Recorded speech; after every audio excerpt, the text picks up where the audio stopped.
आज भैया हम लोग केमिस्ट्री में देखिए पढ़ेंगे जो है हाइड्रोजन ऑक्सीजन परिवार के तत्वों की। केमिस्ट्री में आज हम लोग पढ़ेंगे ऑक्सीजन परिवार के तत्वों की हाइड्रोजन से क्रिया। देखिए ऑक्सीजन परिवार के तत्व जो ऑक्सीजन, सल्फर, सेलेनियम, टेल्यूरियम, इतने लोग हाइड्रोजन से क्रिया करके H2M प्रकार के हाइड्राइड बनाते हैं। आप M की जगह देखिए ऑक्सीजन लगाइए, सल्फर लगाइए, सेलेनियम लगाइए, टेल्यूरियम लगाएंगे तो देखिए H2O हाइड्राइड बनेगा, H2S हाइड्राइड बनेगा, H2SE, H2T, इस प्रकार के हाइड्राइड बनेंगे। इसमें देखिए बहुत महत्वपूर्ण क्वेश्चन बनते हैं, कई क्वेश्चन इसमें बनाया गया है। ये कंपटीशन परीक्षाओं में क्वेश्चन बना के पूछा जाता है। एक पूछा जाता है कि जैसे ऐसे ही क्वेश्चन आ गया H2O और H2T में आकार किसका अधिक होता है, तो याद रखिएगा H2T का आकार अधिक होता है। मैंने यहाँ सारी बात यहाँ संक्षेप में दिखा दिया है कि आप अगर H2O से H2T की ओर आएंगे तो H2O से H2T की ओर आने पर इसका आकार बढ़ता है। यानी अब आप इसमें आप समझ सकते हैं कि H2O और H2T में किसका आकार अधिक होता है, तो H2T का आकार अधिक होता है। दूसरा क्वेश्चन क्या है बनता है इसमें कि आप ये भी ध्यान दीजिएगा कि आप H2O, ये इसका मतलब आप समझ लीजिए H2O से H2T की ओर आएंगे तो बंध की लंबाई बढ़ती है। क्या बढ़ती है? बंध की लंबाई बढ़ती है। अब आपसे पूछा गया H2S में और H2SE में, इन दोनों में किसके बंध की लंबाई अधिक होती है, तो आप बताएंगे H2SE के बंध की लंबाई जो होती है अधिक होती है।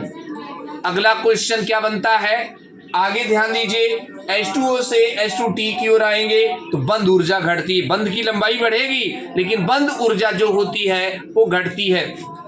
उसके बाद H2O से H2T की ओर आएंगे, अम्लीयता भी बढ़ेगी। अम्लीयता पे क्वेश्चन पूछा गया है जो है H2S और H2O में अधिक अम्लीय है। वैसे भी आपको पता होगा जो जल होता है उदासीन होता है और H2S जो होता है ये अम्लीय होता है। तो आपसे ये क्वेश्चन ये भी पूछा गया है, नीट और जेईई में कई बार ये क्वेश्चन ऐसे पुटअप किया है। इसके बाद अगला क्वेश्चन आपसे होता है कि इसमें पीएच मान के बारे में चर्चा करता है। आप H2O से H2T की ओर आएंगे तो इसका पीएच मान जो होता है वो बढ़ता जाता है। सबसे कम पीएच मान H2O का होता है, सब उससे कम इसका, उससे कम इसका। कभी कभी क्रम भी दे देता है। कंपटीशन परीक्षाओं में ऐसा भी पूछा जाता है कि इनके पीएच मान का क्रम बताइए, तो आपको इनके पीएच मान का अगर क्रम बताना है तो आप इस प्रकार से इनके पीएच मान का आप क्रम बता देंगे। ऐसे ही ऑब्जेक्टिव में दिया रहता है कि ऑक्सीजन परिवार के तत्व में जो उनके हाइड्राइड है, ऑक्सीजन परिवार के तत्वों के हाइड्राइड का पीएच मान का सही क्रम है तो पीएच मान का यही सही क्रम आप बनाएंगे। अगली बात ध्यान दीजिएगा, इसके बाद जो है आपसे अपचायक सामर्थ्य के बारे में भी क्वेश्चन पूछा जाता है।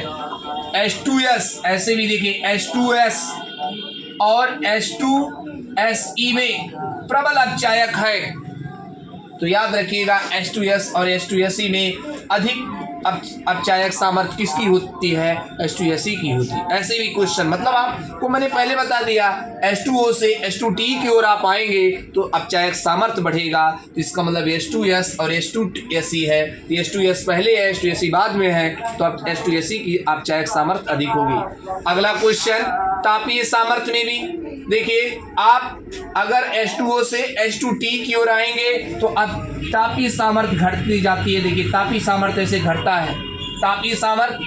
अब ध्यान दीजिएगा H2S और H2O में तापीय सामर्थ्य किसका अधिक होता है, तो आप ये आप बता लीजिएगा इससे। अगली बात है देखिए, अगला क्वेश्चन क्या पुटअप किया गया है, बंध कोण के बारे में। बहुत इंपॉर्टेंट है बंध कोण के बारे में, ये टीजीटी परीक्षा में क्वेश्चन पुटअप किया गया है कि बंध कोण क्या होता, बंध कोण किसका अधिक होता, बंध कोण का सही क्रम बताइए।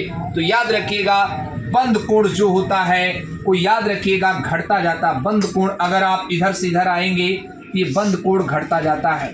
H2O से H2SE की ओर अगर आप लोग आते हैं तो याद रखिएगा जो बंद कोण होता है वो घटता जाता है।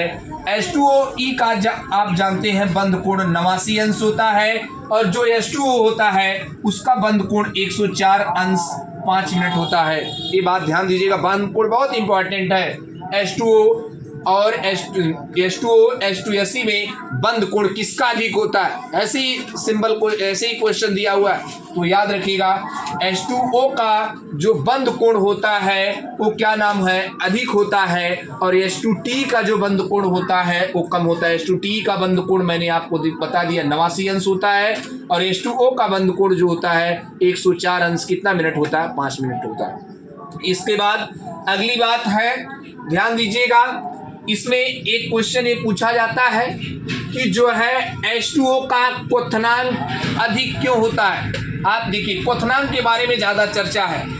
देखिए H2O जो होता है इसमें अंतराणिक हाइड्रोजन बंध पाया जाता है और H2O में अंतराणुक हाइड्रोजन बंध पाए जाने के कारण आणविक संगुणन होता है। आणविक संगुणन के कारण इसका जो क्वथनांक होता है वो अधिक होता है। ये देखिए इसके क्वथनांक का क्रम बहुत मोस्ट इंपॉर्टेंट है ये क्वेश्चन कि ऑक्सीजन परिवार के तत्वों के हाइड्राइडों के क्वथनांक का क्रम ध्यान दीजिए। तो ये क्वथनांक का क्रम मैंने आपको बताया है। देखिए आप H2S से H2T की ओर जाएंगे तो क्वथनांक बढ़ेगा, H2S से H2T की ओर यहाँ से यहाँ तक क्वथनांक बढ़ेगा, लेकिन H2O का क्वथनांक सबसे अधिक होता है। देखिए मैंने दिखा भी दिया है H2O का क्वथनांक देखिए सबसे अधिक होता है और बाकी आप जो है H2S से H2SE H2T मतलब सबसे कम H2S का होता है। अब ये बात विशेष कर आप ध्यान दीजिएगा, मैंने पहली बात बताया और ये पूछा जाता है H2S का क्वथनांक सबसे कम क्यों होता है। आपसे क्वेश्चन ये इंटरमीडिएट स्तर पे पूछा जाता था पहले कि H2S का क्वथनांक H2O और H2S में क्वथनांक H2O का क्यों अधिक होता है, H2S का क्यों कम